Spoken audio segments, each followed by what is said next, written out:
Hello, in this video I want to show you how to change the camera gimbal for Insta360 Link Webcam.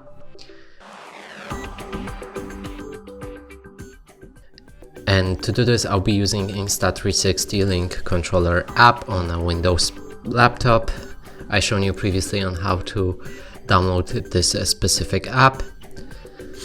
And right here on the top right, when we connect our camera, we should see the gimbal control. Make sure to enter that setting. Now here you have a joystick for your gimbal and you can adjust it in any direction. You can also zoom in or zoom out.